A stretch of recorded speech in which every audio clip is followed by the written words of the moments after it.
and welcome back to what is this? The gaming corner. Oh yeah, Okay, right. We keep forgetting about the game. Yes, Gaming and then corner. we're playing a game of our life, and my name's Twilight. Hello. And I am KG. So yes, we finished step 2, and now we're in step 3. Isn't that crazy? Yeah. Yeah. Right now we are at the Cove customization. Again.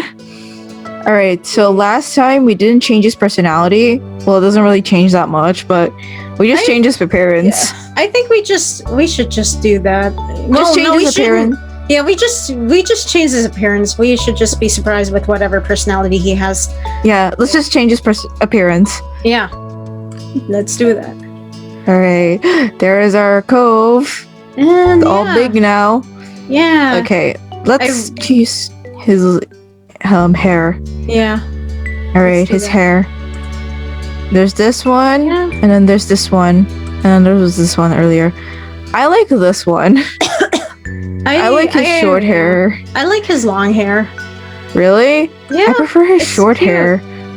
I prefer his short hair Yeah, personally. sure. You could try it, I guess. Do you just want to? Let's see. Let's randomize it. We might not Sure, like why it. Who knows?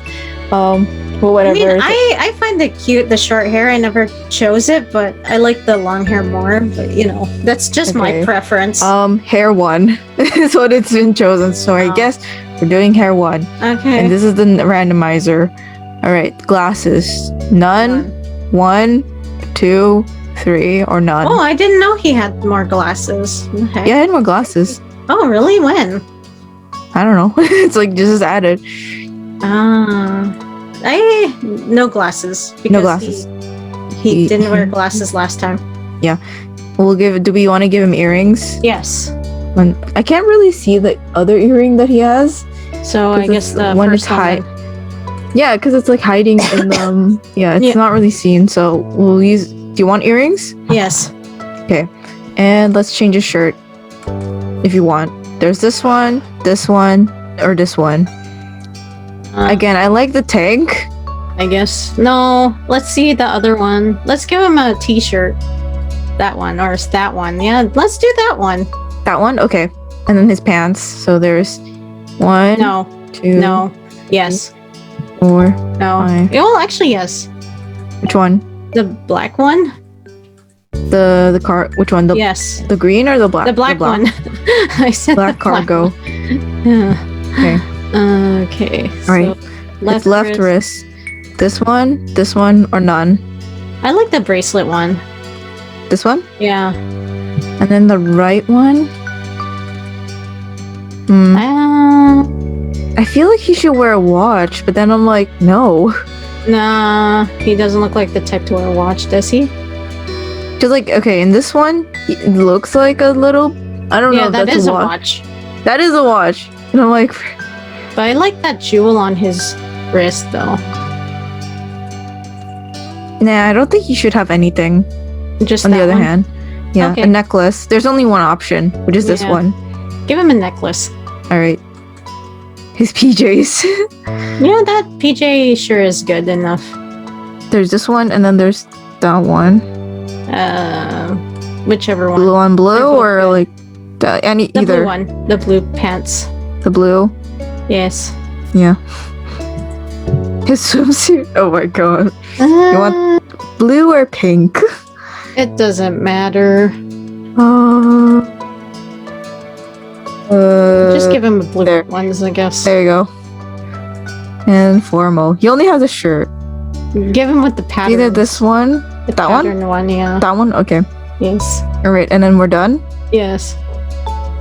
I like the backgrounds. If you didn't know, this one has stars. This is a sleep. This is a fish. Oh yeah, I didn't know. And this is champagne. Yeah. Okay. I guess I could read this. Since you're romantically interested in Cove and are old enough to start being physically affectionate more seriously, you can choose what initiative level he has throughout step 3. Making sure the player experiences what they want is important in our life, but always putting your choice first can potentially make a relationship feel one-sided. So we added some flexibility in how it works out. Low initiative means that Cove will occasionally ask to touch MC, and in those situations, there will always be an opportunity to say yes or no. For example, he won't simply lean over and kiss the MC as a greeting or in an emotional moment. Every piece of physical interaction will be either initiated or approved by the player before it happens. Middle initiative means there will be those certain times when Cove requests to touch the MC, many chances to initiate affection on your own, and also Cove will pretty regularly give affection automatically. One example would be it's okay. One example would be giving the MC a kiss because he's happy or emotional or something. And in other situations, you can choose not to make the first move in order to give Cove the space to be the one to act afterwards. Overall, Cove can get romantic, but the player's agency will take priority. High initiative includes everything middle does, but it also means the player agency will be reduced to agree in favor of Cove give physical affection even more frequently and less promptly. Instead of all the major affection giving situations being led by the choice menu for you to decide on, some will instead be replaced by Cove acting automatically. This level is only recommended if you're very comfortable with physical affection and would prefer to simply see what would happen rather than always holding the reins on it. However, this level is mostly relevant if Cove ends up as your official boyfriend at some point. Situations where high level initiative make a difference tend to come up in scenes that are exclusive to being in a relationship. The parts that are also included in the middle initiative will be seen whether you're dating or not. Once you pick your level, it can't be changed later, so keep your full playthrough in mind when deciding. We hope you enjoy whatever initiative option you decide on. Low initiative, middle, high initiative. Which one? I prefer high. Sure. Just let Cove be romantic if he wants to. Yeah, sure. Let's do that. Let's do that. Okay, I can start it, and then each one will be paragraph to at least read. Okay. The start of classes ended the relaxed 3 days of summer. It didn't take long for you to get back into the swing of the school year routine. Schedules and homework became the new normal. Derek wasn't around. Wait, no, you frick. You. Okay. Derek wasn't around nearly as much with school and after-school activities. There weren't many opportunities for him to take the trip out to your neighborhood. Sometimes you'd hear that he was training at a camp or something like that, but you weren't always sure what he was up to. But you still kept in touch over the phone as best you could. You kind of lost contact as time went on. I want to keep contact with him. He's come on. Best Why boy. would we not? Okay. The Jeremy kid did disappear after the summer, and no one ever heard from him again. Where he went or what he might be up to was a mystery. You saw more of Miranda around. Since you had hung out with her on her birthday, she had opened up to you. The two of you talked regularly. She was the same towards Cove. After a while, all three of you developed a real friendship together. More summers came and went like the waves on the shore coming in and out. In your second year of high school, someone new started to visit Sunset Bird, a sunny girl named Terry Brooks. She was a friend of Cove made due to them both being ocean obsessed. Terry was more than glad to befriend you too. Someone close to Cove had to be good company, she felt. You were pleased to get along with her as well. Funnily enough, Terry was also extremely tight with Miranda, who had she known for even longer than Cove. The four of you were able to create a small friend circle. As for your home life, the Clockworks also had developments. Changing laws and public perception worldwide made it possible for your moms to openly wear their wedding rings without question. Aww. That's great. Yeah, that's nice. Because I can tell what year. Okay, now I know what year this was. Wait, what year is this one? It was probably around early, like mid 2000. I think early 2000. I think later in 2018 because step four begins in 2020 as the year. Yeah. Okay. So it's probably because like the laws now are for them to be they can openly be like, oh yeah, we're a married couple, because before same-sex marriages weren't like legal, well, quote unquote legal at the time. So that's nice to hear. Yeah, in the States, right? Yeah, in the States. Canada, we've allowed it for longer. So but it's still good though. It's still good. So yeah. Though they had a wedding years ago, it was only recently that the union was... Yeah, we didn't have to explain it. This game should have... Yeah. This game explained it for us. Yeah. Okay. Which is officially good. Recognized everywhere in the US. That was a good day, to say the least. Elizabeth came into her own and stopped being quite irritable. She was no longer worried about being persuasive childless as she grew up for real. She didn't even mind being called Lizzie again, although most people used Liz. She eventually graduated high school and moved out to attend college in another state. It was a lot for you to adjust to your older sister being gone. Lizzie never let you forget her role in your life, though you kept in touch. Cove's relationship with his family improved over the years. Kyra visited several times after that summer, and things became easier between the two. He was also closer to his dad ever than before. He knew that they talked more, and that helped prevent a lot of friction before it could start. However, Cove grew into someone no one could call social. He kept himself usually. He cared for the few connections he did have, but didn't reach outside them. Cove had shifted from preferring athletics to becoming more studious as his schooling went on. Things had shifted between you and Cove, but in a way that most couldn't see. After all this time, he wasn't just your neighbor. He wasn't only your friend or even a guy you were interested in. Ooh.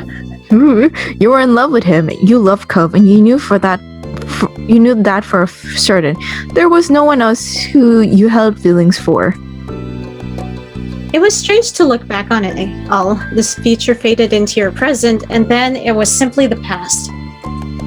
Even the most fundamental parts of your life couldn't last forever. You felt the most poignantly that day you inevitably graduated high school. It was over, and you would not be going back ever again. From now on, what came next was your choice. You would be directing your own life.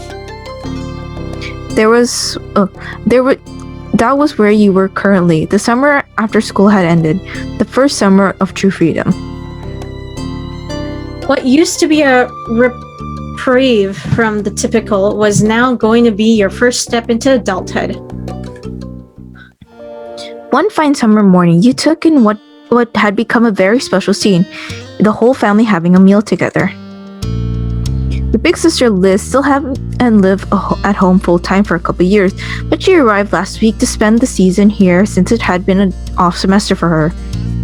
She wanted to make sure that she was in town because you had also graduated high school, so who knew how much rarer these moments would become in the future. Sorry about that. It was like hard to understand what you're trying to say. It's like, you only watch as Lizzie laughed good-naturedly over the compliment Mom made. Her Elizabeth-only mindset had only been a phase. Nearly any nickname was welcome at this point in her life. Strangely, even though she moved away, you still lately felt closer to her than you had in a long time. You at least scooped up more of your breakfast and chewed absentmindedly. You were a vegetarian. You were a vegan. You were a pescatarian. You eat fish. You eat only fish. I guess I'm not sure what this is. I'm gonna have to look it up. Politarian. I don't know what that is either. I want to look it up to see what it is. You were a picky eater. You generally ate whatever. I am a picky eater.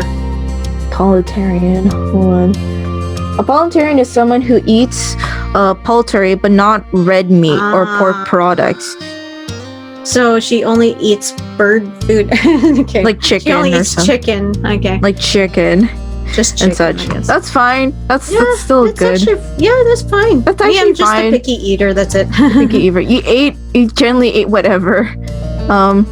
For me, I generally ate whatever. I'm not like any of the Aryans that are up there. Yeah, I'm not an Aryan either. I'm just a picky eater. I just eat whatever. I eat that whatever. I actually like. I then generally I just don't eat the things that I don't like. Yeah, I'm basically a vacuum. I eat whatever I can and just suck it up. One of the two, then. One of the two. I'm gonna like randomly randomize. Just pick two. Just put in two. Fine. We'll in the put randomizer. In two. You generally ate whatever. All right. And the meal you had reflected that. It included just about everything your moms had made, though you had often made your own food nowadays. When Liz around, though your parents made even more options than usual, your sister had been vegan for a while, and they wanted to make sure she had choices too. Huh. Look at them all together. Ah, they're older. They're older, and look at Liz. She's pretty now. Yeah, but she was really pretty. She was pretty before, but like now she's like an adult. So yeah. Yeah. Conversations had gone. Yeah, she's off to college and stuff. Yeah. Conversations had gone idly without you fully taking in the words until your ears were piqued when Ma started a bit of town gossip. And that's how I heard the news. All right. Stop bearing the lead and tell us, what is this so-called news? Ma giggled as she cast a look across the table, satisfied that she had everyone's attention. Well, it turns out that Donald won't be renting out the condo up in the street as per Sunsetburg tradition for this your first time in what must be nearly 2 decades. A chorus of gasps, shock, and expressions were all around. After the initial shock, your eyebrows pinched. Mom may have considered them by name, but you and Liz always viewed them as exclusively as the mean old couple who would yell at anyone under 25 who'd cross their paths. Your mom continued on with the story, spreading strawberry jam over a piece of toast as she did so. They decided not to make big trips anymore. Family and friends will be visiting them at their home. That's nice for them. Then have a good summer, mean grandparents with no grandchildren away from us. That's a relief. It's kind of sad they can't travel anymore. I hope they are still okay, even if they are mean. My thoughts exactly, Liz. Finally, they can piss off. You didn't have anything to comment on that development. I would say I hope they're still okay, even if they are mean. Personally. Mia say it's sad that they can't travel anymore. Yeah, I feel like those two are basically somewhat the same. Yeah, I would do that. I say it's sad that they can't travel anymore. Let's guess. Okay, I'll do randomize those two because those are like the two that we can't decide on. Yeah. But yeah. It's kind of sad that they can't travel anymore. Alright. They've had a very full life. It's nothing to sneeze at. And you be nice, Liz. You don't want to end up like them, do you?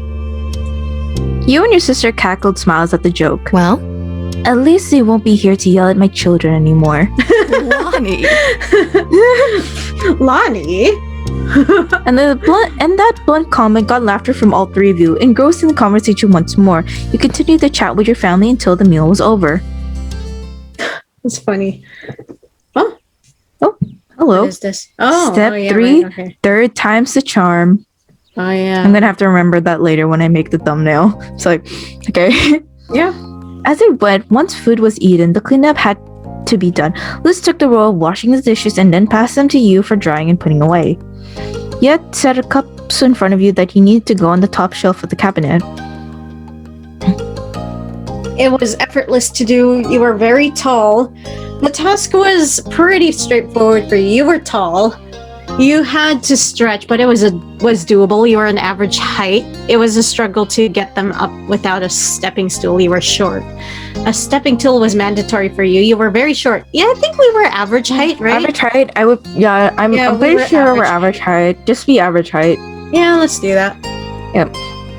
That was simply your lot in life. You'd always hovered around in the expected height for your age. You felt great about how things were. You hoped you might still grow more. You wished you had stopped growing earlier. You didn't think much about it. You didn't think about it much. You didn't even know what to think about it. You didn't think I would not think about it that much? Yeah, me either. I wouldn't even think about it, honestly. Yeah. So I didn't even know that. Whatever. Yeah. That was a struggle for you because you remember how you used to feel so content about it when you were younger. Liz shook you out of your internal musing by stirring up impromptu conversation. She seemed to be voicing the thought that she had been buzzing around her head. I have to give her a new voice because she's not like a teenager anymore. Yeah. Okay. All right. I have to say, going back for another semester this fall is pretty imitating. You'd think after the first year or two, I'd have you mean? Sorry. Intimidating. You'd think after the first year or two, I'd have a handle on things, but no. You stole a glance at her, still placing cups in the proper place. I guess it's only fair. My first round was pretty general classes, and year one of my architect major was the basics. Now I feel serious. I have to actually know some things. The laugh she gave was flippantly airy, but the way she scrubbed at the plate held more force than necessary. I know you can handle it. I think it's really cool you want to be an architect. That does sound hard. You simply shrugged. You rarely listen to her venting. I know you can handle it. I know she can handle it. It's our sister. Yeah, it's our sister. Yeah. How sweet of you to believe in me. Thanks. Your older sister's mouth quirked into a small smile. It'll be fine one way or another. Oh, but I'm not trying to scare you away from college. Even if that's your plan. What is going on with that anyway? You've had a solid plan set for a long time. You came to a firm conclusion recently. You had kind of a general idea. You had absolutely no idea. You hadn't even let yourself think about it. It was too much. Yeah, I feel like we would have a general idea. Yeah, I guess so. Yeah. Me, I have absolutely any idea when I started being an adult. It sucks. You answered the question as much as you were able and willing to. Lizzie's smile grew reassuring as you did. You made it through 12 years of full-time education already. You got plenty going for you. Sometimes it still felt hard to believe your public schooling experience was over in the end. You had graduated at the top of your class. You soared through the high marks. You had to work extremely hard, but were rewarded with great grades. You had been an average graduate. You struggled to reach the benchmarks, but made it. You didn't try hard, but made it regardless. I feel like we should randomize this part. Yeah, we should. Just see what Sheena has gone through. Yep. Let's see. It's 6, so let's go. All right. It is 3. You had to work extremely hard, but you were worried with great grades. Okay. And you were going to miss it, and you felt satisfied leaving off there, and you wish it could have gone better, and you were just glad it was truly behind you. I guess we could randomize this part too. Okay, 4. Let's see. 4. 4. You were just glad it was truly behind you. You've achieved a lot, and it could take what you learned with you moving forward. Lizzie picked up on the silence her question ended up creating. She decided it was time to make a closing statement on the topic. You're a good girl. You're a good girl, Sheena. Do what's best for you, and we'll be there to back it up. Thanks. You're a good sister. You're a good big sister. Yeah. Now at least. It's like, now you're a good big sister. Well, she was before. She is a good big sister. She's a good big sister? Does that but Back in step 2, she was like, Yeah, no, she's a teenager, of course. Yeah, but now she's better. Even better than before. Yeah. At that, Liz happily passed the final dish her way. She waved a soapy soaked hand as a farewell and moved on to her next task for the cleanup job. Yuri focused on getting the last pieces back where they belonged. You eventually move on to a new chore, but it was interrupted by the sound of your cell phone. It was the phone's default ringtone. You had used a silly novelty song as the ringtone. You'd set one of your most beloved songs as your ringtone. The phone was set to just vibrate. Do you just want to randomize it? Yeah, sure. Okay. You set one of your most beloved songs as your ringtone. Nice. You casually picked it up from the table where you had placed it earlier. The phone was a couple of years old at this point, having been in a 16th birthday gift from your parents. You decide which model to get, but you get to pick the color. It was... Ooh, hello. Oh yeah, I remember. You could pick one of them for your phone. I remember I picked rose gold or blue or red. I always go for this is normal.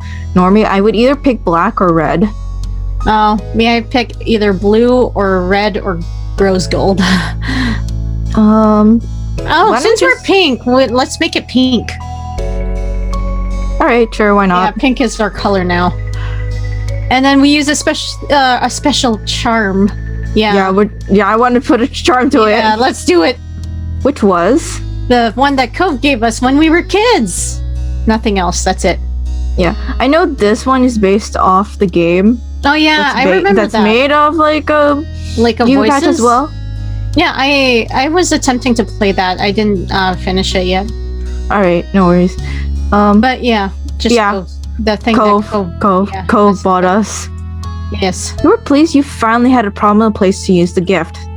The screen lit as you gave the little device swipe with one finger. You were informed by the caller ID it was Lee. You weren't surprised.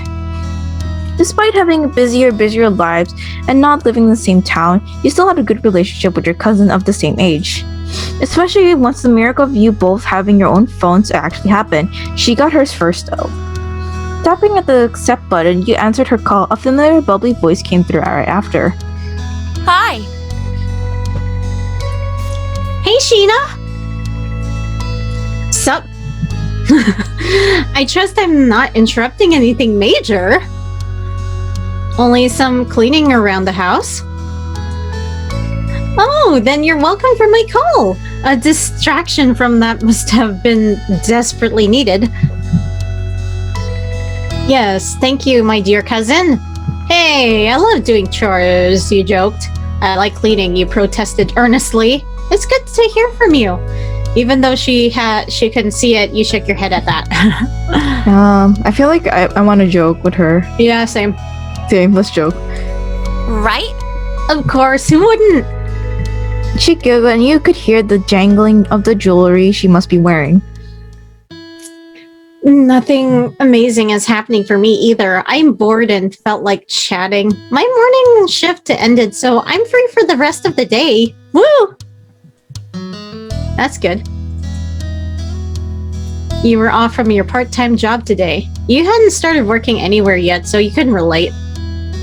Do we want a part-time job? Can we randomize this one too? Okay, sure. Why not?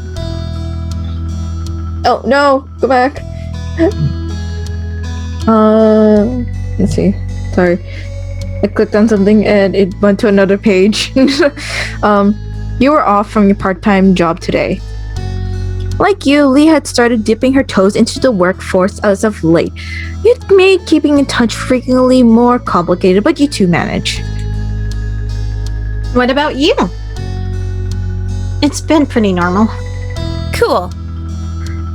That's you then. So, how's Mr. Cove Holden doing? There was a teasing bent to her tone. She was never willing to let up on what was going on between the two of you. But the name was incredibly familiar to your ears. Cove, your next door neighbor for the past decade at this point. But he was far more than just someone who lived at the same street. You will remember the summer day you expressed feelings for each other as little 13-year-olds. You started officially dating years ago. You only got together officially recently. Years ago. Okay, let's do it. Fine. Let's do it. Let's go. I hate the slow burn. Screw you. It's like, what? Screw that. I mean, I like slow burns. I don't like it. I don't like the slow fine. burn. We started dating years ago. I guess it just depends on the couple. I either don't. It's like I feel like we would have started dating as soon as we were allowed to, you know? Yeah, that's true. So I guess so. And you were in love with him, but that was one thing you hadn't admitted yet. And you were in love with him, but didn't want to talk about that at this point in your life. I feel like we let's do that. We haven't admitted it. Haven't admitted it yet. Yes. Admitted it. Yeah. Are you even surviving without the boy being 10 feet away at all times? Or is everything right with the world again and he's back? No, Lee, he isn't here. Just like he wasn't here yesterday or the last time you asked or the time before that. Sorry. Oh, my bad. Can you blame me? Doesn't it seem like he should have made his grand return already? Plus, I want to visit soon and he needs to be there too. I don't understand where she was coming from. This was certainly outside the norm. For the past couple of months, the last few weeks especially, Cove had been going to his mom's place in Nevada. The two of you still regularly stay in contact over text and calls, but still, your mind began to drift back in time all the prior trips he'd taken to visit her. Almost every year he had to go away for a while, and then he'd be back. It made you sad and lonely when it happened. You never minded it. It was kind of nice to have breaks away from each other. You weren't a fan but made do. It was just shitty. It upset you, your younger self worried what? It upset you. Your younger self worried about him leaving for good. You weren't a fan but made do. Same. That's what I thought too. I wasn't a fan. I wouldn't complain because again, he needs to see his mom. Yeah, that's what I think too. Yeah. You sent him letters the entire time he was away. Your mom's helped you ship out care packages to him and his mom. You gave him special treasures to take with him before he left. You kept an eye on his house for him while he wasn't there. You were incapable of doing anything until he was back. I think give him special treasures to take with him before he left. I would do that. I would send out care packages to him and his mom. Okay, yeah, that's also a good option too. Yeah. Yeah, one of the two. May I just be upfront and give him something before he leaves? It's like, here, take this before you go. Here. I don't want to just do it for him. I also want I want to do something for Kyra because I like Kyra. She's cool. Okay, yeah. Yeah. So yes, I guess so. That do that. Okay. It was always full of really great stuff. He'd send you regular letters in return. That's how it was in the past, but lately he'd been trying to see her as much as he could before taking long trips to another state became too impractical to do. His part-time work could become full-time soon, or he could be moving somewhere else for school. Cove hadn't actually been clear on what his plans were after graduation. Cove was hesitant to speak on that even with you. It couldn't be avoided, however, though you both knew that. Well? Maybe we should switch this up to a non-Cove related topic? That works. The rest of the conversation rolled on, not much longer though. Lee had to go and you need to finish up your responsibilities around the house. The both of you exchanged goodbyes and then you went back to what you'd been working on before the call came in. As you wrapped up your last chores, you were approached by Liz wearing a cheeky smile. I've got Mom's card, got Mom's keys. You want to get out of this tiny town to do some shopping in a real city? Yeah, it's been way too long since I've gone anywhere exciting. Good. Good, I'm driving. It was obvious you didn't know how to drive. You were glad for that. You still just had a learner's permit. Even though you could drive too, it was her plan. She could do it if she wanted. It was nice for her to do that. You had a license, but tried to avoid driving when possible. I feel like that's me in the last one. I don't know how to drive yet, so I don't know how to drive either, but I always pick this one. If I had to have a license, I'd be like, yeah, I would prefer someone else drive for me rather than me driving. But but since I don't have a license, I might as well just let someone drive instead. Just let someone drive. I guess we're randomizing it. Yes, we are. 4. It was nice of her to do that, but you had a license, but you tried to avoid driving when possible. Go get your wallet and anything else. We're going now. But or not, you made a quick detour to collect your stuff from your bedroom. You had money saved up from all the part-time work you had done, as well as gifts from you received. After making sure you were both fully prepared for the long haul to the largest city in the surrounding area, you buckled into the car. It was a smooth ride there, with a light conversation about the shops and at the stop and the radio blasting. Losing control was played, but she made sure to pick songs you knew you liked. It was something the two of you had always done for each other. The trip there was a breeze, and it felt like no time had gone from cruising down the road to cruising through the mall. Lizzie had her interests to check out and you yours. Your hobbies and skills were still the ones you've developed when you were younger. You had gotten into new things since you've grown up. I don't even remember what we did. Do you want to pick new things, or do you still? Let's just keep whatever we just picked before. I don't even remember, but yeah, let's just... I don't remember either, but yeah, sure, why not? When turning a corner down a new length of the mall, your eyes caught on a little gift shop. Your friends and family had recently given you many presents for graduation in high school. Great. You realized you wanted to get a graduation gift yourself to give to Cove. You had a gift of your own ready to give to Cove when the chance came. You really appreciated what you had gotten. We had a gift of our own ready to give to Cove. Yeah.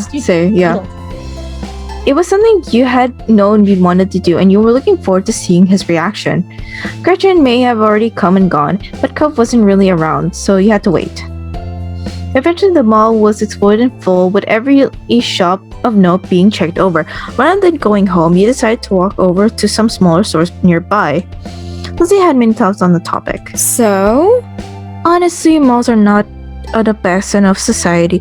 Even smaller stores require extra distance. The brands are so much more. Then your sister abruptly stopped speaking and walking right in the middle of the path. It was a good thing no one was behind her. She seemed to entirely shut off for a moment.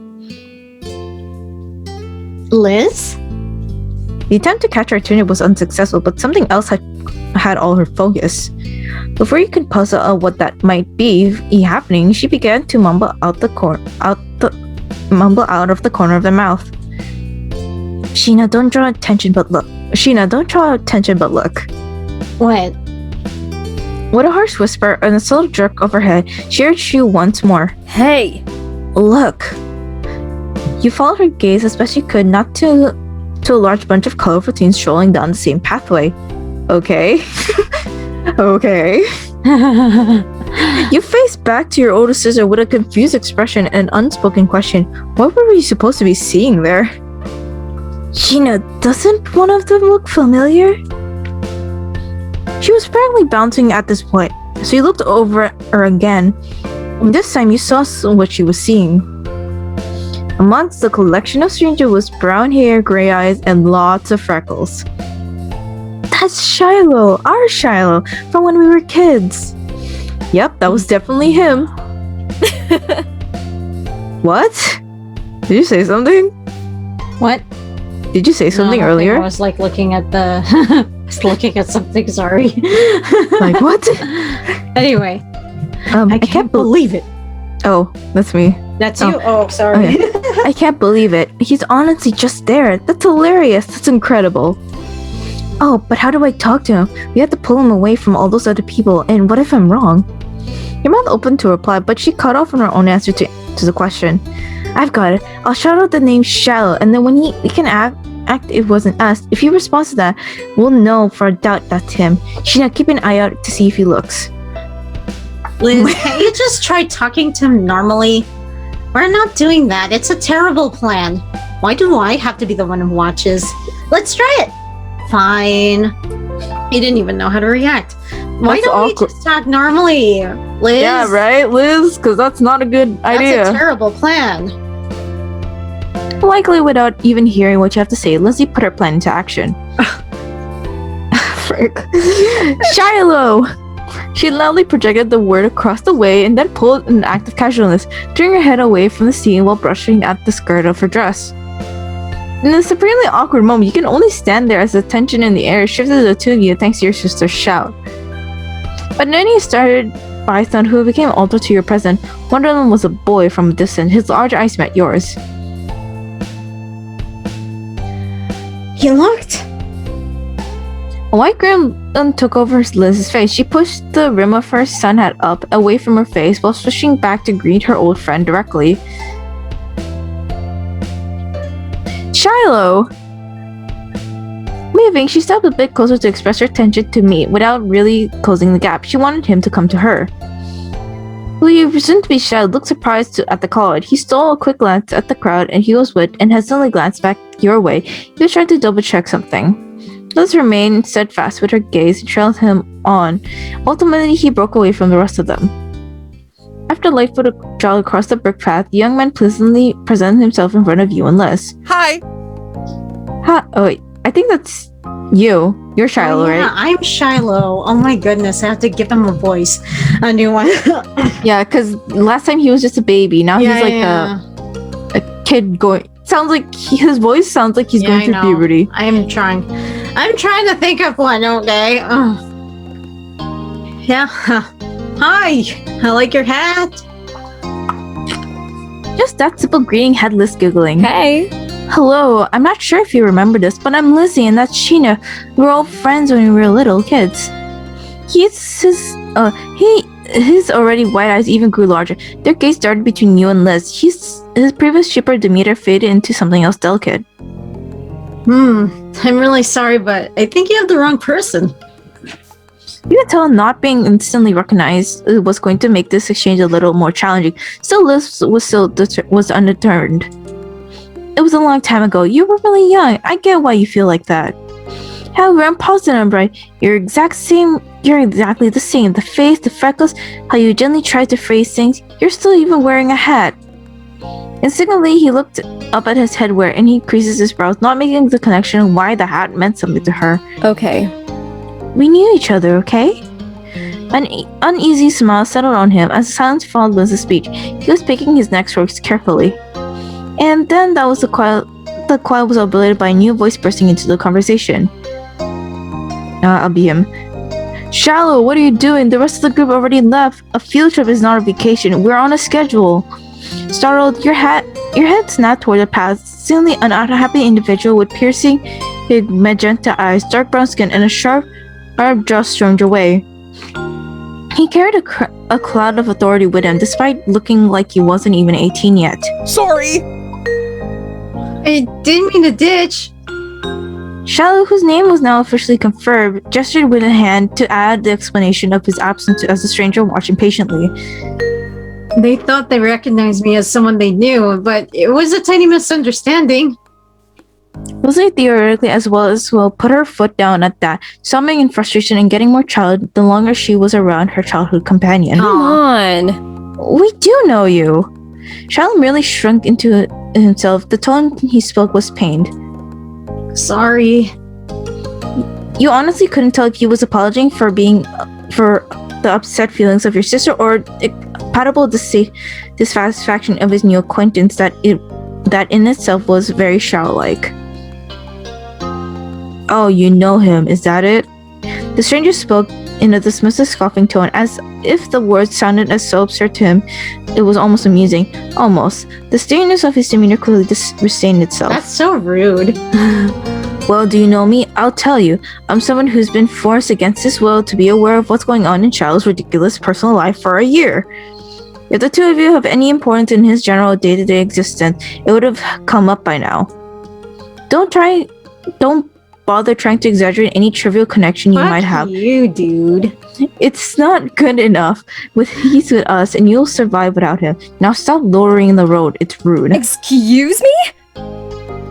Excuse me? We're the rude ones? Yeah, The seriously. high-strung ranting of the audible gasp from Shiloh, who finally started to speak up against defense. Nate, that's really mean. Oh shoot. It's Who is Nate. Who's Nate? He's from the XOX droplets. Oh. Same with Shiloh, remember? Oh, everyone's on. Of course, everyone's awful in that game. I remember. Even the main Frick. character's awful. Oh yeah, right. I forgot how you told me you hated playing her. Yeah, I don't like playing her. Frick, Yeah, it's Nate's very hard to deal with. You know what's in that awkward? game. What? Nate's my favorite character. I don't know why. I like Nate. Oh, well, I guess I'm gonna hate Nate then. It's also true. We're leaving. With that declaration, the unofficially introduced Nate indicated, spun on his heels, and walked speedily towards where the group went, completely confident that Shiloh would follow behind. People can sure have bad attitudes, huh? Why can't they just try to get along? It's not hard. Don't worry, though. I bet you won't have to deal with him again. Sorry, I can't stay to talk to you, but I hope you have a really nice life. Bye. Bye. You know you. And that was that. His final parting words given. Child left the two of you behind to catch up on his own life. He had to go live. Liz watched his exit stunned, and only a frown hit her when he was really gone as quick as he appeared. It happened so fast that you didn't even able to get a word in. She sighed, all the energy she built up releasing with a breath. I wish I could have told him his last name was Fields. His birthday was October 30th, and that would have proven it, but no. I am, giving that Nate guy a middle finger. Whoever Nate is, he sucks. Well, Nate's not bad when you get to know him in the game, at least. And then you're the one who also does that with some other people I like. Like I don't like some of the characters because I don't like them personally. Yeah, I don't like him personally. Well, I like Nate, so okay, he's not all that bad. He's an asshole. You couldn't help but laugh. Well, damn. You were left feeling equally deflated. Wow, Shiloh grew up to be dumb. I'm sorry, Liz. Yeah, I'm sorry, Liz. I'm sorry, Liz. He was your best friend and not ours, so I would feel bad. I'm sorry, Liz. You felt so bad for your big sister. He had been such a close friend to her in the early years, and the reunion was completely ruined. Yeah. Why weren't you running after him? Millie shook her head and pushing off childish thoughts. I think we can leave it there, thanks. He's in the middle of a high school field trip, and it's already enough being able to see him. There's something reassuring about witnessing firsthand that he's still out there enjoying his own part of the world. Though, if given a chance, I would definitely have a few words with him about the companion he's got. She laughed, but you can tell she wasn't in much humor to it. She was mad at the guy, even if she was happy to let Shiloh go. Maybe they're only with each other because of the trip, and it's not usually how things are. No? Right? True, we can only hope for the same for him as he did for us. Have a nice life, Shiloh.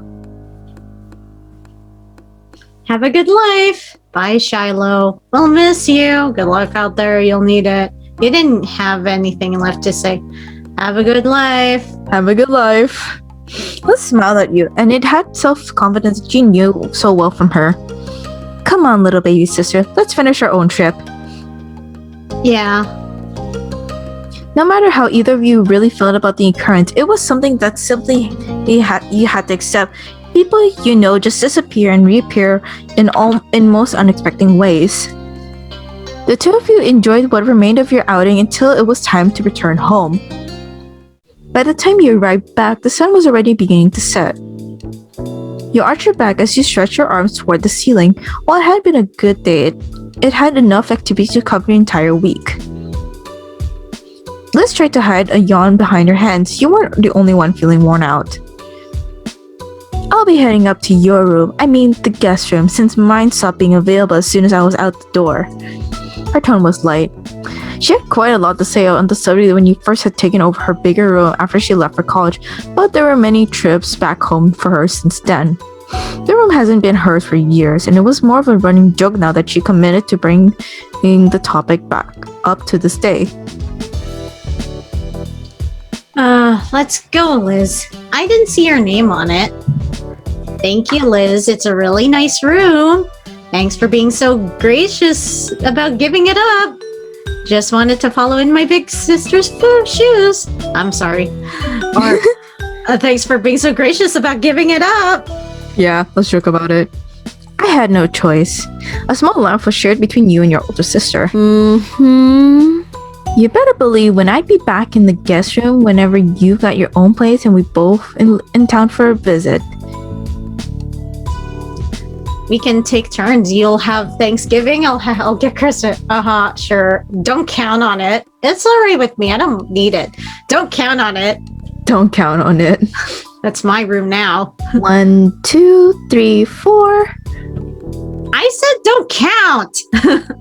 She flashed a familiar grin, and you couldn't help but be glad that she was back around, even if it was temporary.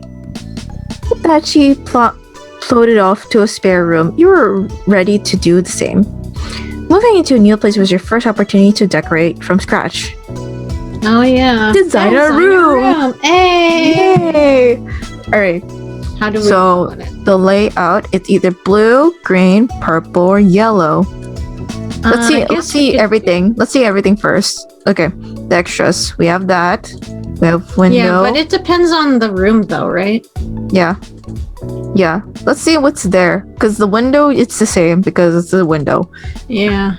And then there's that, there's right, and then there's lights. Mm-hmm. And the floor. The middle, right, and then it changes. And then we'll check out green. There's no extras. Windows, same. I don't like the green one. And then let's see. The lights, the floor, left, middle, right. Yeah. And then we have purple. Extras. There's the flower. There's candles. There's again the window is the same. There, lights. Middle, right, and then yeah. And then we have yellow. There's extras 1, 2 with trophies. There, same. Lights. And then left, right. I think the blue one. It's The blue, much yeah, the more- blue one is really yeah. nice. I like It the has blue more one. things. I like that one. Yeah. I want to change the window. Yeah, I want to change I like the too. plants, and I don't like the creepy stuffed animals What? staring at me in the I like eye. them. No, like it's them. weird.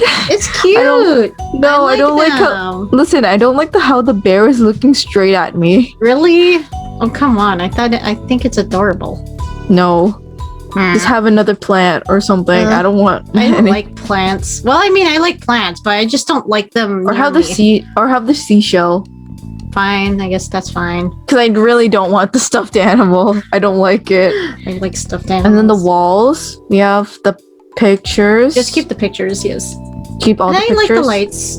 Yeah, Yes. we'll just keep the pictures, all of them. And the on the lights. The I lights like we the can't lights. change. What? We can't You put the take out lights. the lights. Aw. No, okay, you have to keep fine. either the pictures or the lights. Lights. All right. Yes. Middle. I like this one rather than the guitar. Mm-hmm. Yep. What's And then the what about right. the right one? All right. We don't need a giant Oh, plant. I want the telescope. I like the ottoman. Aw, but I like the telescope though. All right. We'll have the telescope. Stars. All right. Nice. We even have a poster. Yeah, it's great. Okay. Ready? We're done. Yes, we're done. You were satisfied with the feel of your tiny part of the world. As your thoughts drifted, you bite down to another yawn. It was no good. Your bed was now lodged in your mind, and all you could think about was collapsing on it. You trotted up the stairs to your room. Sitting inside, you closed the door behind you, blocking the rest of the house. When you turned back, you realized you were not alone there. Carefully searching on the windowsill, someone was very familiar to you. Cove Holden. Yeah. Hold on. Give me a second. I need to Wait, no, not that. Screenshot. Screenshot it. Yeah. Now there's our It's so thumbnail cute. picture.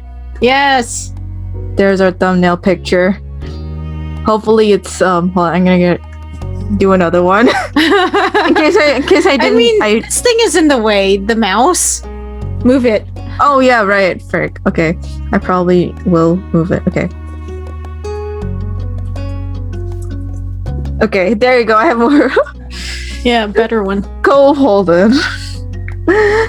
The shock knocked all words out of you. Huh? How are you here? The shock knocked all words out of The you. shock. Yes. I need to give him a new voice too. Yeah, get it lower. Okay. Even lower. Surprise? That's too low. Surprise? Yeah, what do you mean too low? I don't know. Okay. I don't know. Okay, let's just move on. His tone was easy and relaxed. It certainly was a surprise. You hadn't expected him to be within the state, never mind your own house. He hadn't answered how he suddenly just appeared back in Sunset Park. Though to be fair, you've been too astounded to actually ask the question. Thankfully, Cove took your hint from your stunned expression and began to explain. So, I got in about 15 minutes ago. No one was home, so I figured I'd come in the usual way. The window. A small smile formed on his face, and you were still staring at him, unable to blink in case he disappeared. You could still barely believe that he was really there, mere feet away from you. Oh, frick, this one is also good. Alright, that's also a good one, yeah. Taking a picture. We need screenshots for our thumbnail. Yes. Yes. I left my bags in your backyard. I hope that's alright. That was when you truly understood. Cove came straight to you upon getting back to town. You were his first port to call, and taking precedence above all else. Is this the same one I took a picture a while ago for I a thumbnail? don't remember, yes. Yeah, just take a picture just in case. There's a lot more expressions that can be used for a thumbnail.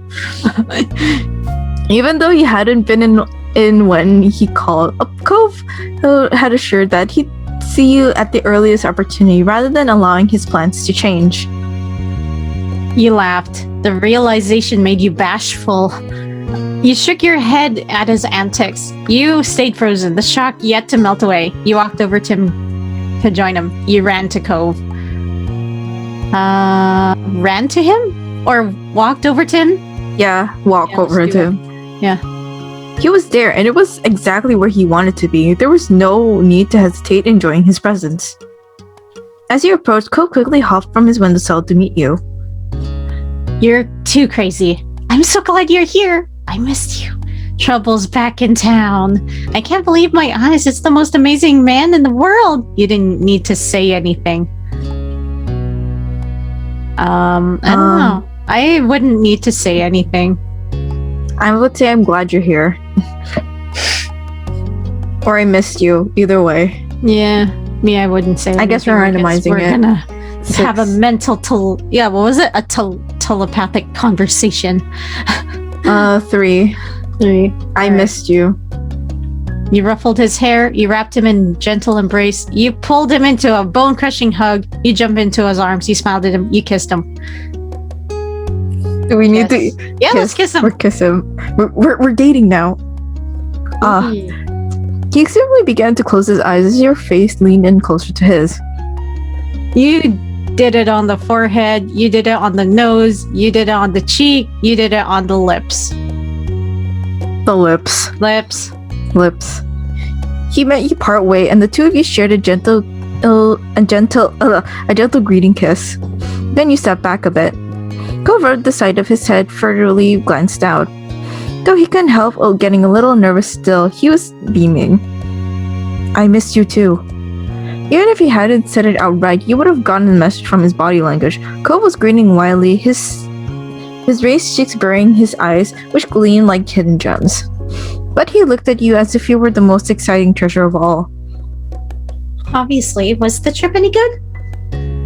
Cove's brow creased as he considered your question. He leaned in and kissed you again. Aww.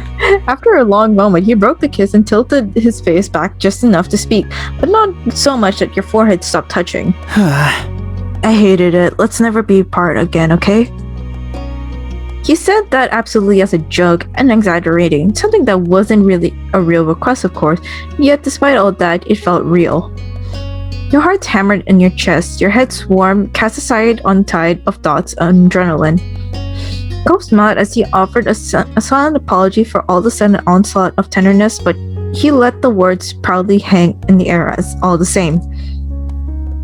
Cove told you about his trick back and gone, so soon you'd even recover enough to actually listen. His mom was doing well. She had a project in the works that she was thrilled about. As a result, Cove was going to be sitting around Sunset Bird for the time being. Things were settled as much as they could ever be. With Cove back once more, you felt at ease. Cove stretched his arms over his head, his eyes on the window and the world beyond. The sun had set while you were busy reuniting. Well, I should get my stuff and see Dad. He leans over to you with a familiar, expectant look. Want to come with me? You know I do. No, but I'll walk you downstairs. Sure, I can go over for a little while. You know I do. You know I do. cool. Cove began to head to your bedroom door. You followed after him. You insisted on a piggyback ride. Let's do it. Piggyback ride.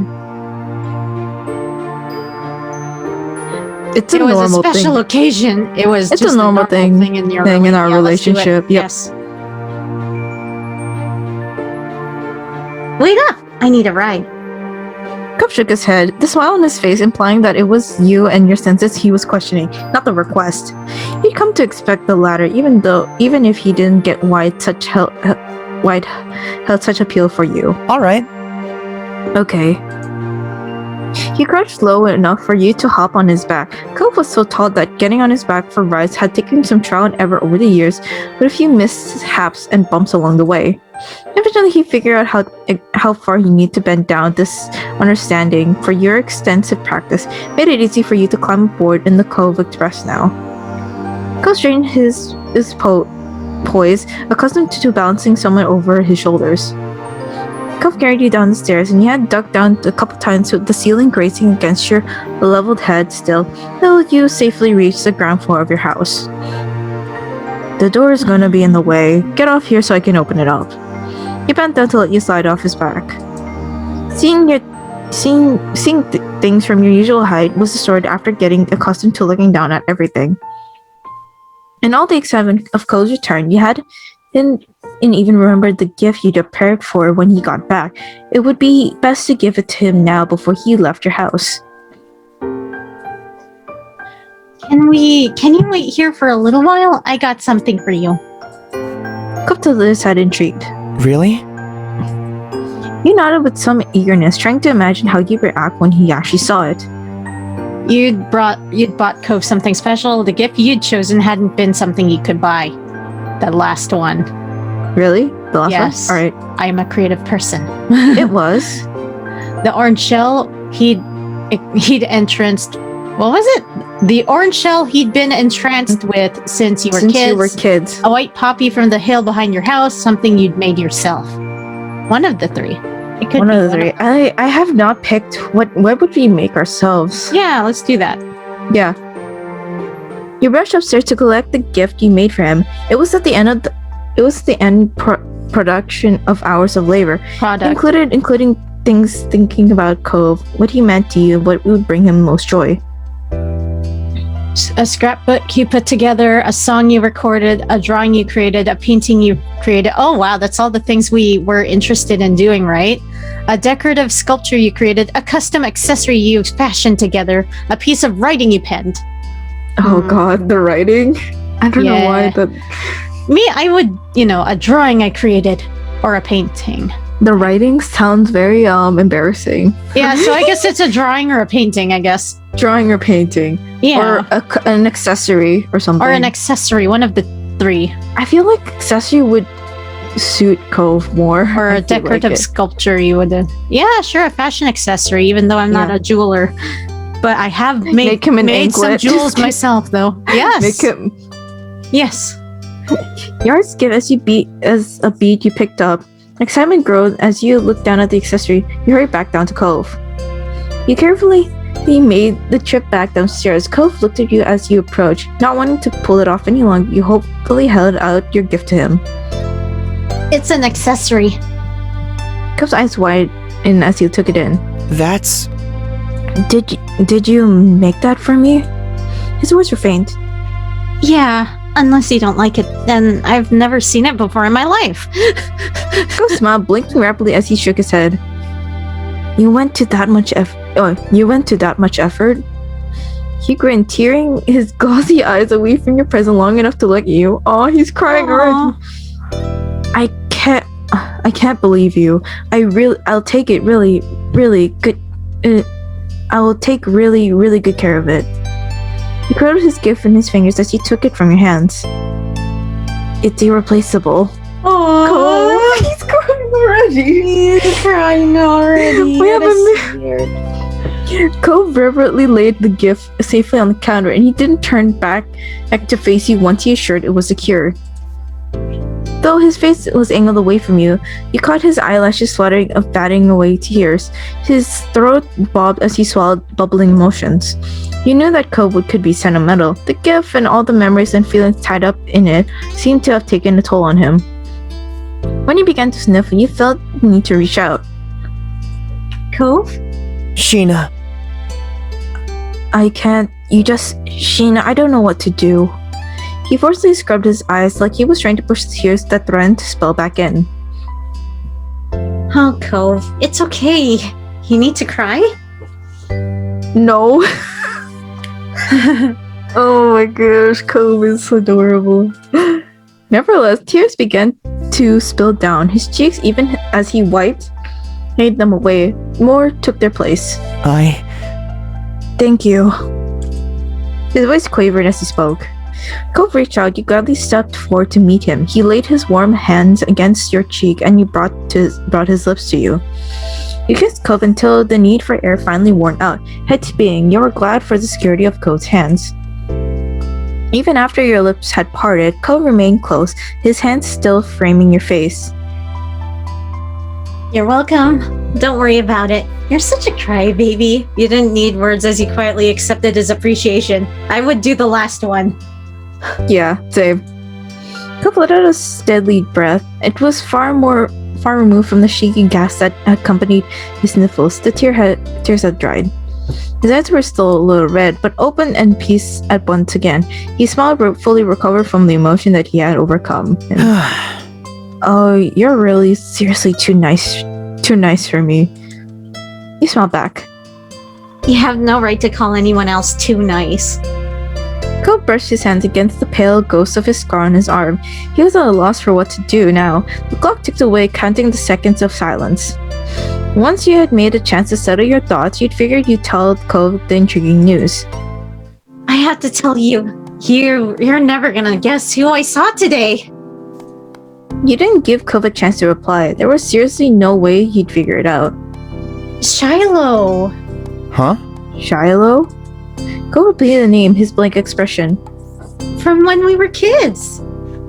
Cove pondered for a moment, then snapped his fingers. He was the freckle boy from the first summer, right? The one who moved.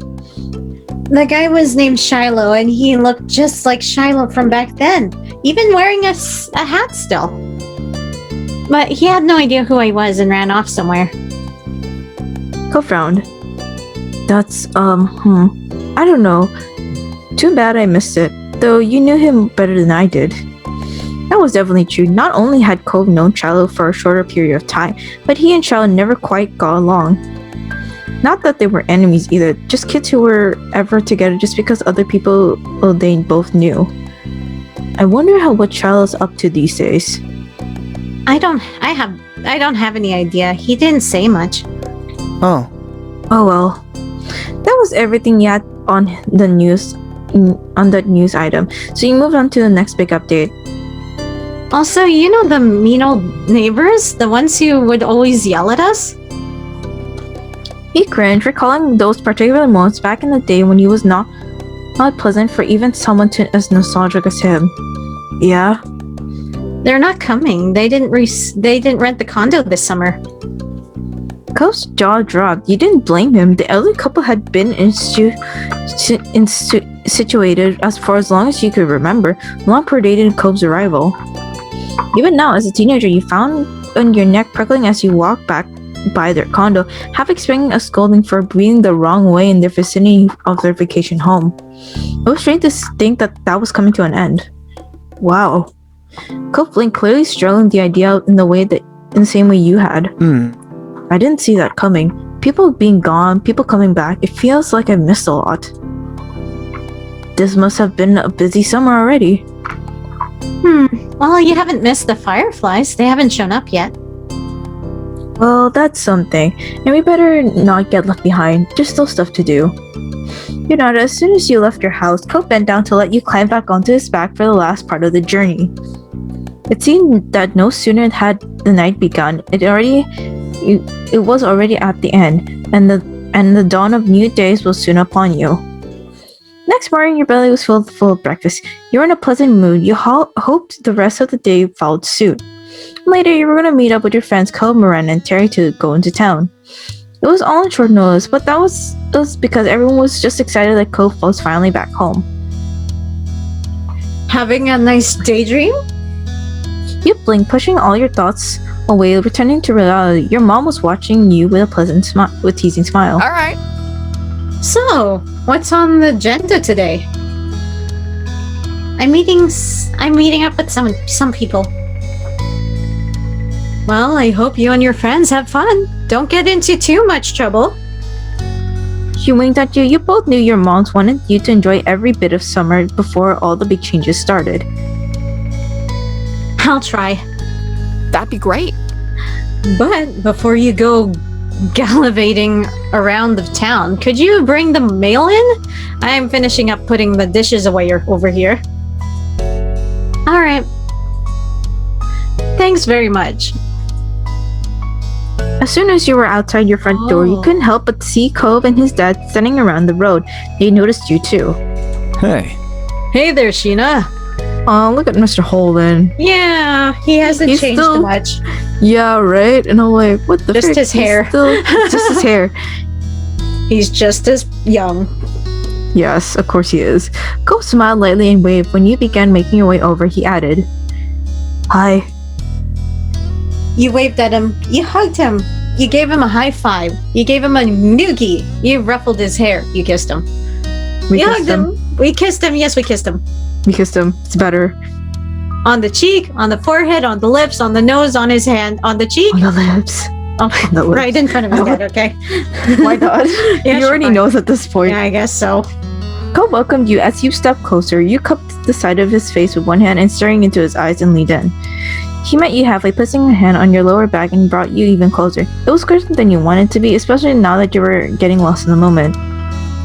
Your hand slid from his cheek to his chest when you parted. It was put into a satisfying smile, and he looked at you with stars in his eyes. You didn't notice Mr. Holden was taking in the scene of you and Oh Cole my with God, a that's self-satisfied embarrassing. smile. I'm more Cole? private in that affection, you know. I guess. Well, we're dating him now. I guess so. And all that affection out of the way, because we're already... Yeah. If it were me, I would just kiss him on the cheek. Cole followed your line of sight and shot his dad with an unimpressed look. For a moment, Mr. Holden seemed he had a thought dancing on his tip of his tongue, but decided to keep it to himself. So, So, what are you up to today? Me and Cove are meeting some friends later. We're gonna paint the town red. Exciting! They won't know what hit him.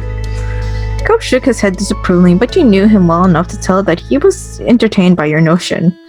Yawning, Mr. Holden stretched his arms over his head. My boy and I have just been waiting around to see what the new neighbors are like. It was definitely his idea.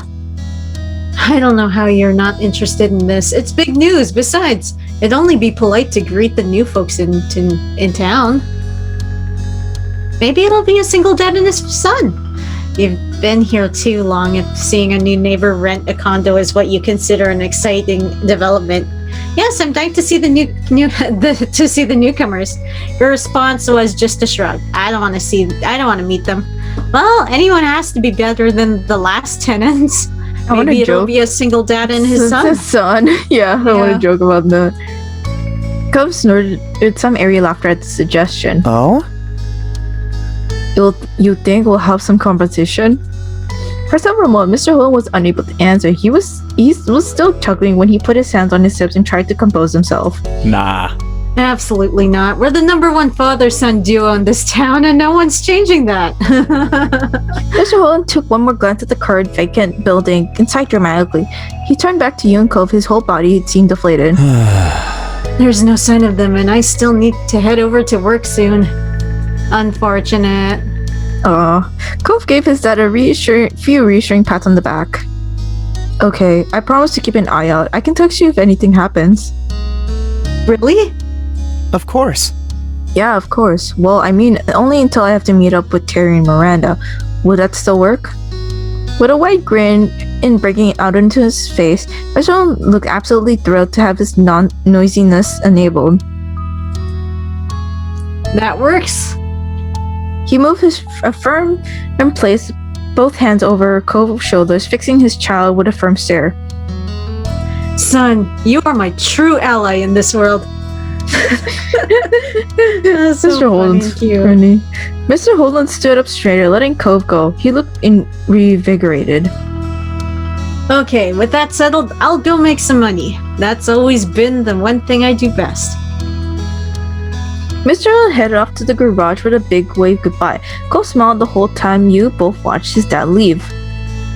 You really liked Mr. Holden. Mr. Holden was one of your favorite people. Cove's dad was kind of a bother. You had the mixed feelings. You really liked Mr. Holden. Mr. Holden's one of your favorite people. Yes, he's one of my favorite people. Favorite people. He'd always tried his best and was honestly just great. As soon as he was out of sight, Cove sighed lightly. Are you okay? Yeah. Yeah, just not looking forward to waiting. Guess I'll be hanging around the street a while. Good luck. See you later. Bye. I'll stick around to see the new neighbor. I can wait with you.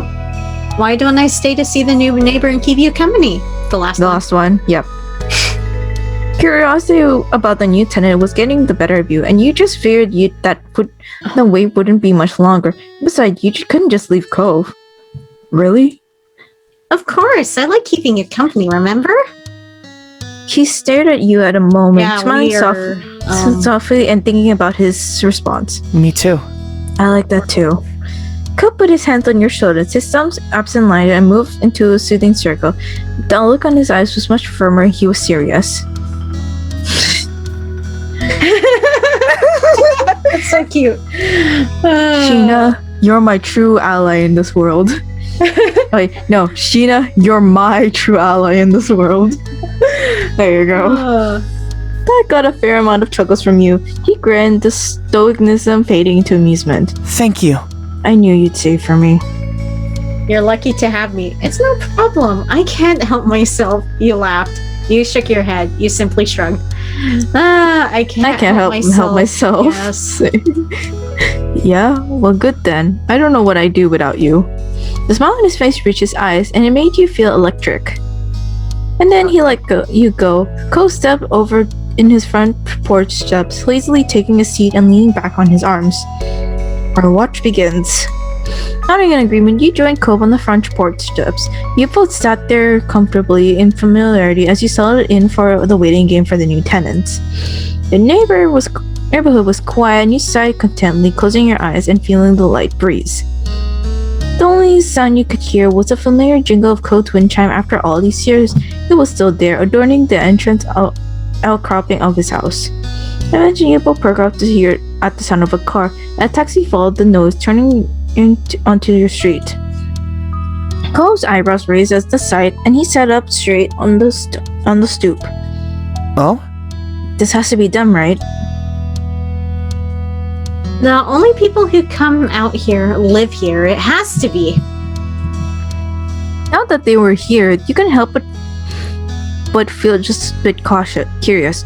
You wonder what kind of person would be living in the neighborhood for the summer. The taxi pulled onto a stop as you expected in front of the house, now empty condo. It was one of the same side of the street as your house, a few buildings further up. Without getting into his feet, Cove tried to lean and tilting his head to get a view of the passenger as it opened. The single occupant exited the cab. Huh?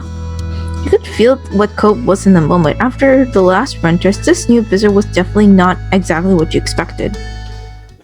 It was a young man that had come close to your own age. He was dressed fully in electric black, white, and a gray outfit. Eclectic, frick. Black and gray outfit. Even his side swooping hair matched the scheme. The only other pop of color was the something from that he couldn't easily fashion into submission. A pair of dark brown eyes, which you caught when you looked over his audience. Who is this gonna be now? Me or you? I don't know. I guess I could be him if you want. And then, okay, I can be Terry when she appears. Alright. Okay. So I guess I'll be him. Oops. Wait, I didn't even... Oh, I clicked on it. Oh, sorry. Okay, go ahead. Hello, folks. Who might you be? We're the neighbors. The smile already prompted on his face curled further. It was cocky, but you didn't get the impression it meant something adverse. Hallelujah. Oh, I heard. You and Cope shared you and Caird shared a familiar look with one another, but bewildered even further.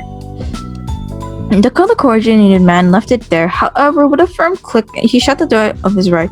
He turned his back to retrieve a large, unsurprisingly black suitcase of the trunk. Continuing on his own business, he strolled toward, lightly tapped on the driver's side of the window with his knuckles, asking for them to roll it down. When he opened it, he leaned in and rested his arm on the edge and assumed he was thanking the driver for getting him there, considering he slipped them a tip during their brief chat. They shook hands, and then he pushed himself up away from the taxi with both arms, giving the driver room to leave. The taxi pulled away, rolling in carefully down the road and out of sight around the corner. The new renter had officially arrived. He left the suitcase on the ground and out of the way of the street, and he sauntered over your way with the confidence of someone who had been invited to join. Cup finally stood up to greet this person you followed suit. Excellent. I'm Baxter Ward. It's excellent to meet you, neighbors. You were standing on the side he was approaching from. When Baxter got close enough, he offered his hand to you first. You shook it. You offered a low five him. What? You held your arms open to offer a hug instead. You kept your distance. You shook it. You shook his hand. Let's shake his hand. We don't need. That's weird to hug him. Yeah, it's really weird. Baxter gripped your hand firmly to give you a satisfying shake. Welcome to Sunset Bird, Baxter. I'm Sheena. Hey, Sheena. I'm quite keen on getting to know you better this summer. We could be good friends. From your other side, Cove had made a sudden stuttered noise. And you are? He lifted his hand out to Cove next. Cove instead crossed his arms to express the rejection of the idea, still eyeing Baxter carefully. I'm Cove. Baxter's whole demeanor lit up for unknowing reasons. His eyes shone as he studied Cove's movement. Really? He's interested. Now wait, is that a nickname or your real name? It's just my name. Cove spoke mildly, having given the explanation many times in the past, but it clearly charmed Baxter all the same. He tossed his head to one side with a laugh. Your parents knew exactly what they were doing. I can't imagine a more fitting name for the face I'm seeing. Cove, that's gorgeous. Oh! What? It's really not. Wait, frick. It's really not. No, I agree. It suits you. Hey, only I get to fluster him. That's a lot considering you're talking to a stranger, Baxter. You didn't know what to say. He's taken. He's taken. He's taken. He's taken. He's taken. That's disappointing, but not surprising. I'm guessing he's yours? Yes! Yes. I love that. Oh, he's great.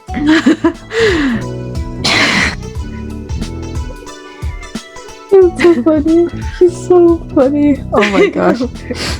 His response is strong. Sheena's my girlfriend. I get it. And that's crushing, but makes sense. I got here too late, obviously. Though, really, I didn't mean to intrude on anything you have. I'm patently against stepping on anyone's toes. He chuckled to himself. It seemed like there was some extra meaning hidden in there in his words. And you've Ooh. noticed that Cole raised an eyebrow, picking up on that too. I don't Baxter even know. didn't even Baxter didn't even open his eyes to see your faces to know that he had some filling in to do. He stood up straight, striking a slight pose with the position on his seat. I'm a ballroom dancer, hence the phrasing. Ah, Oh, I don't know much about dancing, but that's pretty cool. it's not hard once you get the basics down. Cole didn't look convinced at all. Baxter took that as a cue to keep talking. Well, He grinned in a way that was rapidly becoming familiar to you. If either of you are ever looking for a partner, I'm available. I'll pass. Cole peeked at you, smiling softly. You felt familiar touch as he squeezed your hand for a moment. Sorry. There's only one person I'd like to dance with. Sorry. I can accept that. I'll take you up on that afterwards sometime. I'd rather not. You didn't answer the question exactly. Cove is the guy I dance with. Yes. Yes, the last one. Baxter smiled and nodded understandingly, letting the subject go. After that, there was a lull in conversation, and Cove tended to fill it. So, What made you decide on Sunset Bird? Oh, yes. Well, my parents rented a condo, so I had a place to stay while I'm off for a semester from college and not living in the dorms. There was a playful glint in Baxter's eyes as he continued. honestly, Ideally, they wanted to send me somewhere that wasn't too exciting, but lucky for me, they picked the wrong street considering the two of you live here. Baxter then prematurely lifted his hands in front of his chest, giving a gesture for no harm. It's nice not to be the only one my age around the neighborhood for an entire summer, nothing more. Yeah. That was the story you had heard before. The same one as when Lonely Cove and his dad moved in all those years ago. Cove wasn't relating still. You could have phrased it like that in the first place. I don't feel the need to keep words of praise to myself, but they're not romantic come-ons.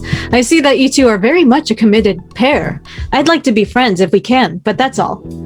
Yeah, I'd totally be friends with you. That's fine. It's okay. It doesn't bother me. I'd appreciate it if you didn't do that with me. I find it pretty entertaining. You probably annoy a lot of people. You stood there unsure of whatever. It doesn't bother me. Yeah, Or it just doesn't bother me. I appreciate it if you didn't, whatever. Yes, I'm glad we're working things out. Shifting his weight to his other foot, Baxter tried to move forward. so So, which condo is yours? How long have you been living together?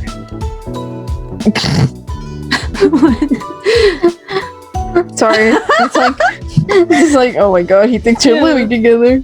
Honestly, Oh, no. might as well. Yeah, might as well be living together at this point. Yeah. Cove sputtered again, and unintentionally a laugh escaped you. that's... Oh, we're both your neighbors, but we live in different houses with our parents. As the second year, the two of you pointed to your homes, the buildings directly across the street up from each other. Max's eyebrows raised at that. Your neighbors who started dating? What a couple of lovebirds. You're the backbone of romantic society. Honestly, I hope you never break up. If you can make it work, there might be a chance for the rest of us. You knew Cole well enough to tell that there was a little bit of amusement in his expression, but he sighed in exasperation. After that, you had no doubt about his claims of being complimentary. Complimentary, frick. You really started to get kick out of it. Yeah. Well, if either of you are free, I'd be thrilled to hang out this summer, but we can save the scheduled talk for later. I should get my things inside. He gave a small nod of the head and flashed you both a dazzling smile. goodbye. Goodbye for today. Cole simply waved goodbye. Bye. Baxter then turned to his heels and strolled back to his suitcase, picking it up and bringing it up to his condo. You and Cole were silent as Baxter unlocked the door and disappeared into the house. With him completely out of scene, Cove let out a long breath. Well, Wait. well, I don't know how I'm gonna explain that guy to my dad. He burst into a fit of laughter, trying to imagine the conversation. At least one job is done. We saw a new neighbor, now we can go meet up with Terry and Miranda. Yeah, we should get going. You get Baxter's condo, one glance over your shoulder. You're looking forward to seeing more of him. You thought he was charming. You were not interested in him. You weren't sure how to feel. You thought he gave a pretty bad at first impression. You decided he definitely wasn't someone you liked. I mean, he's pretty charming. Yeah, he's charming. It's not terrible. Not like we're attracted to him. Yeah, he's charming. So, yeah, he's charming. You weren't sure when, but at some point Baxter won you over. You were curious to get to know him better. Laughing quietly, you wondered how Baxter would fit in the rest of the neighborhood. Turning your attention back to Cove, you push all your thoughts of Baxter aside. You both started making your way towards town. You took his hand, you took his arm, you walked next to him side by side. You took his arm. Took his arm. Yeah, arm. Yep. Smiling at him, you hooked your arm around his. Cove helped happily in response. A little while later, you and Cove reached the main street of town. All of a sudden, you stopped walking. What's wrong? I think I heard my phone. You took your cell phone out and you looked at it with a satisfied grin. There was a new message.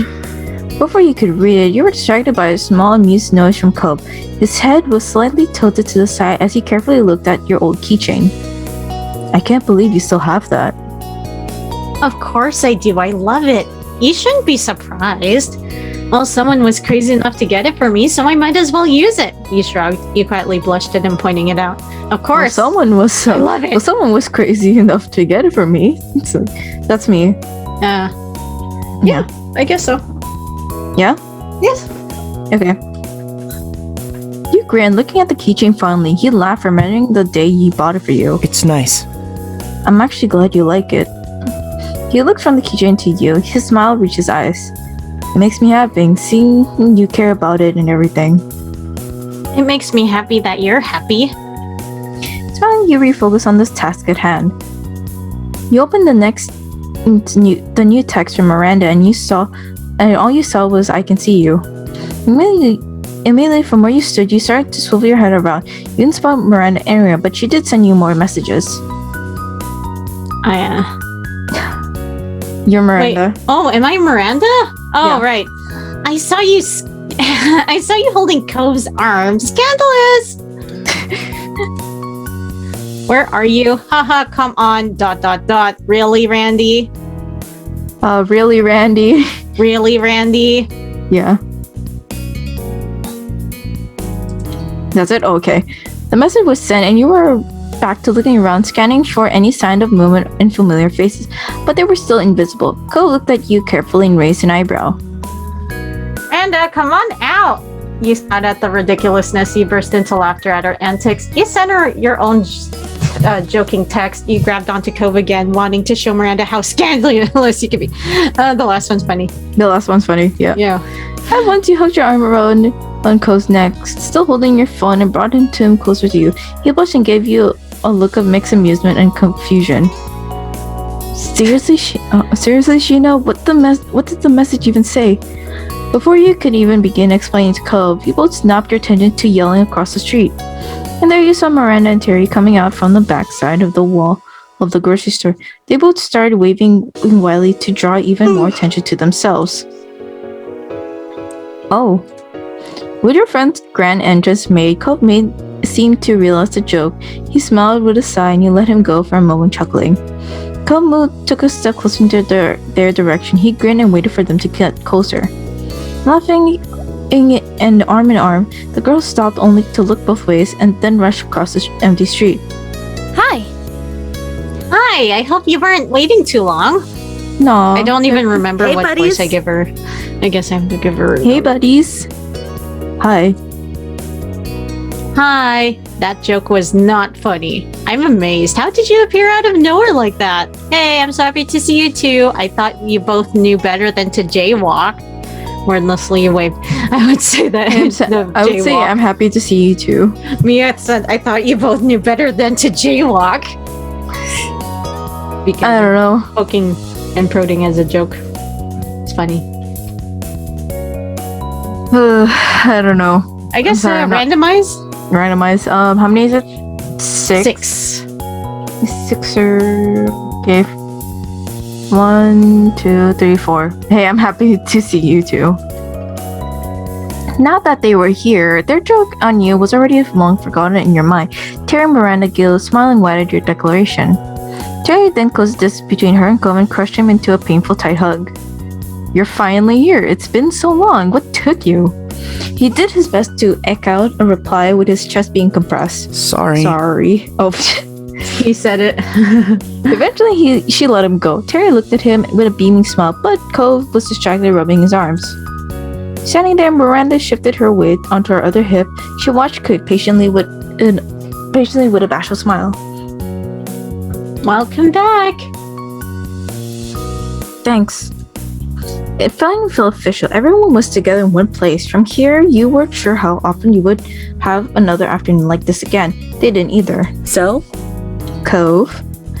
Terry poked Cove square in the chest. You're gonna have to get me your schedule by this time yesterday. No way. Not really possible, Terry, but I can say as soon as I know. So far, work hasn't said anything, but I can tell you that I'm busy with Orca activities. When Cole wasn't at his part-time job or pursuing his academic interests, he volunteered for Ocean Restoration California Affiliation, ORCA. The group focused on cleaning up beaches and removing pollution from the ocean. Cove always loved the sea, and it didn't surprise you one bit when he started to get involved with them. It was Cove's activity. You joined Orca too after learning of it. You were an Orca member and introduced Cove to it. I feel like it would be Cove's activity. Yeah, it is. It's Yes, Cove's activity. It is. Their big splash event for this year is coming up, isn't it? Yeah, but there's nothing much more to do before then, but I'm kind of looking forward to the fundraising push. You know, I'm wondering how the event would turn out this year. I know you can do it. And even if it goes really bad, it'll still look good on a college application at least. True. Hey! Hey, guess what else? We don't have to stand here to say so. Let's go. I would like a meal now. Bringing up Cove nodded in agreement. Yeah, I'm hungry. Time to head out. The four of you headed into town, happily chatting the whole way. The only decision left was to make where it was exactly to stop and eat. The rest of the afternoon and evening passed by in a blink of an eye. When night fell, it was time to head home, and you parted ways with Miranda and Terry. You and Cole reached your neighborhood without an event. It was late, even though that your out-of-the-way street was dark and silent. You were walking tiredly after such a long day. You strolled with a skip in your step. You ambled along. Cove was giving you a piggyback ride home. Piggyback ride home. Yes. It was a long day out and about, and you appreciated that you could rely on him to make things more comfortable for you. You tightened your grip on Cove and turned your head ever so slightly, peering at his face out of the corner of your eyes. You wondered why he felt so distant to you. It was out of character. For a while, Cove silently stared ahead and left you alone with your own thoughts. It surprised you when you did hear of his voice all of a sudden. He still wouldn't look at you. It feels weird coming back to the neighborhood and trying to get into things like they were the same. And they're not. They've changed and they're still changing. Your mouth felt uncomfortably dry all of a sudden. It was true. The things that kept the people you knew together were starting to disappear. Each person had to make their own priorities and their own paths now that it wasn't set for them. You thought about your own immediate future. You have been considering more and more, and ideas you were starting to settle in your mind. You hoped to go to school full-time, to go to school part-time, to work full-time, to work part-time, to focus on time that's not school or work. I guess it's time to randomize with this one, right? Yeah. How many is it? 5? 5, yep. Yep, alright. Let's see. 3. To work full-time. And to go... Oh, right, never mind. And that was the basics. I guess we could do like another one, and then that's the basic. To focus on time that's not work or school. Work or school. Sure, yeah. Yeah, sure. Let's do And that. that was the basic. Yeah. Yep. For your career, you thought you'd Find a company to work at, work online, do contract work, start your own business. start your own business. Yeah, let's do that. Start our own business? Yeah. Yep, why not? Work online too. Yeah, work online. And that was all. For yourself, you wanted to Work on self-improvement on your own. Take some time just to relax. Try to figure out what you truly want. I guess I'd do the last one. Yeah, same. But, you know. Sorry. We might as well just choose all of them. No kidding. Yeah, Take why time not? just to relax or whatever. Yes. That was agree. all. That was all. And for that, you wanted to Stay local. Go to a different part of the state. Go out of state. Go abroad. Travel around in different places. you want to stay local? Sure. Try to stay local. Be with I Cove guess more. so. Be with Stay Cove local. more. Yes. Stay local. It'd be happening also soon. You'd already applied to jobs. You'd started to prepare for what was coming. You hadn't begun to do anything about that yet. Let's say we applied to jobs already. Yeah. And you'd been open about your situation and everyone knew, and you'd only spoken about this with family and those you were close to, like Cove. And you'd kept all of this to yourself, and Cove was the only person who knew. I feel like we've spoken about this with family and people we're close to. Yeah, like Cove. Yeah. Now you wondered what Cove had in mind. You'd heard him consider some things in the first future, but it was never anything that would have counted a real plan. Cove stopped in the middle of the street and he sighed, putting you down. You were both outside of your houses. Cove looked at the ground for a moment. His mouth trembled, trying to settle on the right words to say. So, are you still thinking about relaxing for a while and stuff in Sunset Bird? Yeah, you remembered. Cove closed his eyes and nodded while he composed his thoughts. He looked at you and lifted his head. I mean, I decided on something. What kind of? He smiled slightly and rubbed his arm, and then his expression grew more serious. I'm not gonna decide on a school or a career, not this summer. I'm gonna stay here, at least in Sunset Bird. I'll probably move out of my dad's place. I'll keep working my job, keep doing my volunteer stuff, everything else. I don't know. Maybe I'll know what I want for myself by fall or next year, or maybe I'll never have a plan. Life will continue on, whatever's happening. I'm not gonna crush myself trying to have everything figured out by the timeline that someone else has set. I can't just do it. Yeah, that's relatable. His brow furrowed and his tone was tense. It was clear how much expectation were weighing on him. I guess.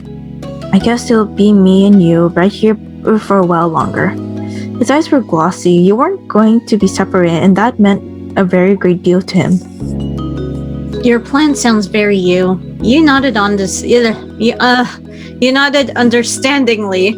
You were glad that the two of you would be in Sunset Bird together. Somehow, I'm not surprised things turned out like this. You weren't sure how to react. Somehow, I'm not surprised. I'm not surprised. This, yeah. Yeah, I'm not surprised. Cove laughed. All the tension on thoughts that had been weighing on him seemed to momentarily melt away. I'll see you tomorrow, Sheena. I'm already looking forward to it too. Night. He pulled you into an unexpected hug. It knocked the breath out of you, yet you couldn't have been more reassuring feeling. You returned his embrace and stayed the way for as long as you could. Good night. Night. He finally let go, giving you another smile. Then Cove started to walk away, but you remained there, frozen in the middle of the street. You watched him and wondered how many more times will he be able to say, see you tomorrow. You hope for countless more times. Finally, you turned toward your own house. You vowed yourself that you would make the most of every moment you had this summer. Woohoo! Yay! We did it! Yeah! We're here! We're here! We're finally here! Yes. That was the beginning of step 3. Yes. And now we have moments for step 3. Yes. And now there is now this time we're gonna be also having the DLC, Yeah, which is came out great. a while ago. Yeah, early. and Last. yeah, What was and I it? can't wait This to go year. through them again because it's been a long time since I went through them fully again. What, really? I guess Yeah, it's been a somewhat while now. Somewhat a while. Somewhat of a while, so it's good to remember what's gonna happen. Yeah, But, I don't remember what happened either, except for Yeah. reflection. Yeah, but I'm excited that we finally have the DLC here Yes. here now, and we can enjoy them while also enjoying the base game as well. Yeah, it's great. So yeah, and to hopefully show people, oh yeah, you can experience a lot more in this game with the DLC for Step 3. But yeah, yes, it would be great. Yes,